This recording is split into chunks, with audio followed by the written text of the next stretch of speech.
அண்ணா எம்ஜிஆரை பயன்படுத்துவதை யாரும் தடுக்க முடியாது என்று விஜய் திட்டமிட்டார். இருவரையும் தேர்தல் அணுகுமுறைக்காக பின்பற்றுவதாகவும் விளக்கம்.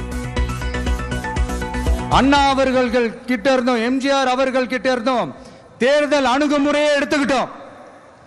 அண்ணாவும் எம்ஜிஆரும் தமிழ்நாட்டோட சொத்து.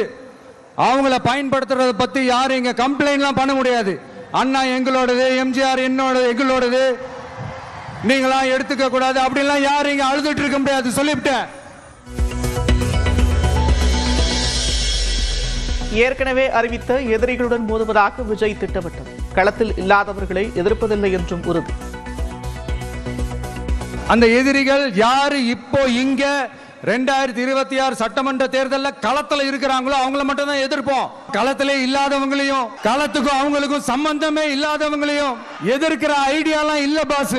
நீங்க கேட்கிறீங்கன்றதுக்காக எல்லாம் எதிர்த்துட்டு இருக்க முடியாது பாஸ். எங்களுக்கு நிறைய வேலை இருக்குது. மக்களுக்கான சலுகைகளை எதிர்க்கவில்லை என்று விஜய் விளக்கம். இலவசம் என்று கூறுவதை தான் எதிர்ப்பதாகவும் பேச்சு. நான் சலுகைகளுக்கு எதிரானவன் கிடையாது. மக்களுக்கான சலுகைகளை இலவசம்னு சொல்லி அசிங்கப்படுத்துறதுல எனக்கு உடன்பாடு கிடையாது.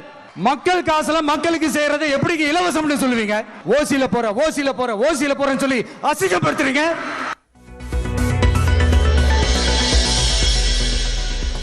முன்னாள் முதலமைச்சர் ஜெயலலிதாவை குறிப்பிட்டு பேசிய விஜய், திமுகவை தீய சக்தி என்று சாடிய நிலையில் தாவேக்கு தூய சக்தி என்று பெருமிதம்.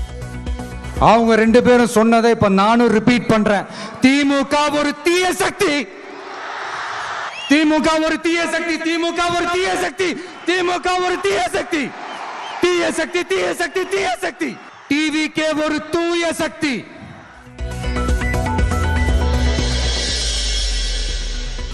ஊரக வேலை திட்ட புதிய மசோதாவுக்கு எதிராக நாடாளுமன்ற வளாகத்தில் இந்தியா கூட்டணி போராட்டம். மல்லிகார்ஜுன கார்கே, TR பாலு, கனிமொழி உள்ளிட்டோர் ஊர்வலமாக சென்று பங்கேற்பு.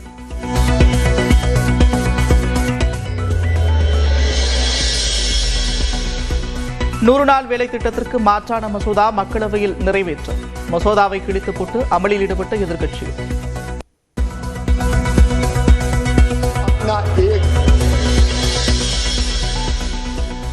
சென்னை கொளத்தூரில் 25 கோடி ரூபாயில் கட்டப்பட்ட திருமண மாளிகையை திறந்து வைத்த முதலமைச்சர் மு.க.ஸ்டாலின் 15 இளைஞர்களுக்கு திருமணத்தை நடத்தி வைத்தார்.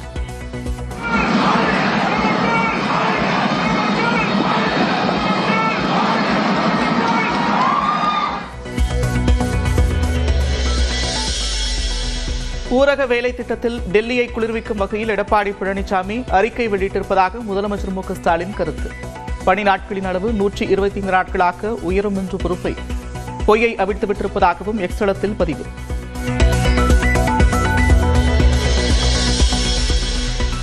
சபரிமலை மண்டல பூஜையில் 30 நாட்களில் 210 கோடி ரூபாய் வருமானம். அரவண பிரசாதம் மூலம் மட்டும் 106 கோடி ரூபாய் கிடைத்திருப்பதாக தேவஸ்தான நிர்வாகம் தகவல்.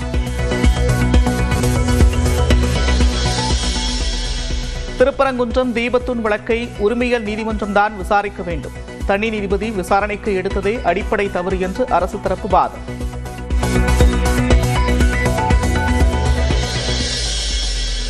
தஞ்சையில் வரும் 5ஆம் தேதி அமமுக பொதுக்குழு கூட்டம் நடைபெறும் என்று டிடிவி தினகரன் அறிவிப்பு. சட்டமன்ற தேர்தல் கூட்டணி குறித்து முடிவு செய்யப்பட வாய்ப்பு.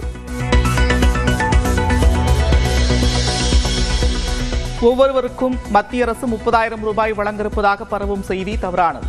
தமிழ்நாடு அரசின் தகவல் சரிபார்ப்பகம் விளக்கம். குற்றால அருவிகளில் குளிக்க விதிக்கப்பட்ட தடை நீக்கம். சிலின்று கொட்டும் தண்ணீரில் உற்சாகமாக குளிரிட்ட ஐயப்ப பக்தர்கள் மற்றும் சுற்றுலா பயணிகள்.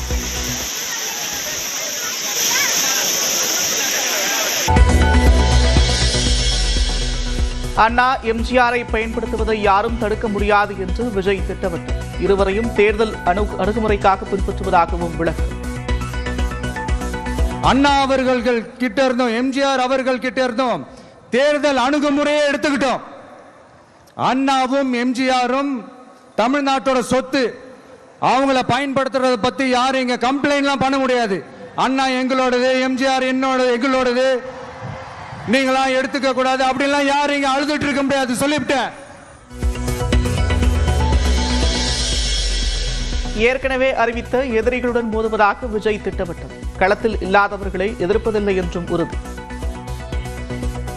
அந்த எதிரிகள் யாரு இப்போ இங்க 2026 சட்டமன்ற தேர்தலில் களத்துல இருக்கிறாங்களோ அவங்கள மட்டும் தான் எதிர்ப்போம். களத்திலே இல்லாதவங்களையும் களத்துக்கும் அவங்களுக்கும் சம்பந்தமே இல்லாதவங்களையும் எதிர்க்கிற ஐடியாலாம் இல்ல பாஸ். நீங்க கேட்கிறீங்கன்றதுக்காக எல்லாம் எதிர்த்துட்டு இருக்க முடியாது பாஸ். எங்களுக்கு நிறைய வேலை இருக்குது. மக்களுக்கான சலுகைகளை எதிர்க்கவில்லை என்று விஜய் விளக்கம். இலவசம் என்று கூறுவதைத்தான் எதிர்ப்பதாகவும் பேச்சு. நான் சலுகைகளுக்கு எதிரானவன் கிடையாது.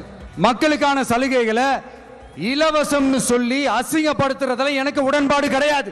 மக்கள் காசுல மக்களுக்கு செய்யறதை எப்படி இலவசம்னு சொல்லுவீங்க? ஓசில போறேன்னு சொல்லி அசிங்கப்படுத்துறீங்க.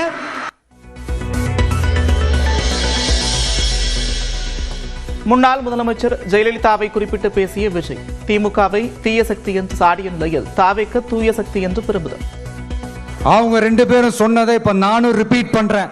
திமுக ஒரு தீய சக்தி, திமுக ஒரு தீய சக்தி, திமுக ஒரு தீய சக்தி, திமுக ஒரு தீய சக்தி, தீய சக்தி, தீய சக்தி, தீய சக்தி. டிவிகே ஒரு தூய சக்தி.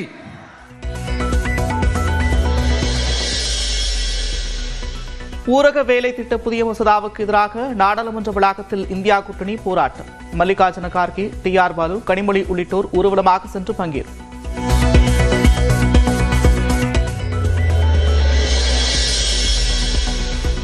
நூறு நாள் வேலை திட்டத்திற்கு மாற்றான மசோதா மக்களவையில் நிறைவேற்றம்.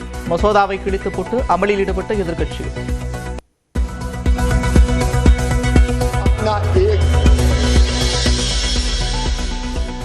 சென்னை கொளத்தூரில் 25 கோடி ரூபாயில் கட்டப்பட்ட திருமண மாளிகையை திறந்து வைத்த முதலமைச்சர் மு.க. ஸ்டாலின் 15 இளைஞர்களுக்கு திருமணத்தை நடத்தி வைத்தார்.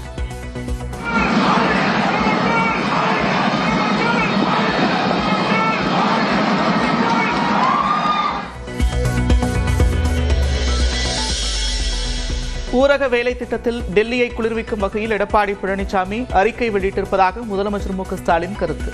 பணி நாட்களின் அளவு 125 நாட்களாக உயரும் என்ற பொறுப்பை பொய்யை அவிழ்த்துவிட்டிருப்பதாகவும் எக்ஸ் தளத்தில் பதிவு.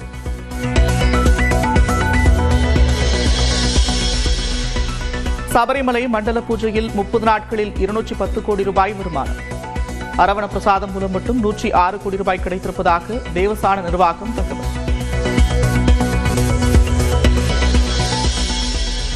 திருப்பரங்குன்றம் தீபத்தூண் வழக்கை உரிமையியல் நீதிமன்றம்தான் விசாரிக்க வேண்டும். தனி நீதிபதி விசாரணைக்கு எடுத்ததே அடிப்படை தவறு என்று அரசு தரப்பு வாதம்.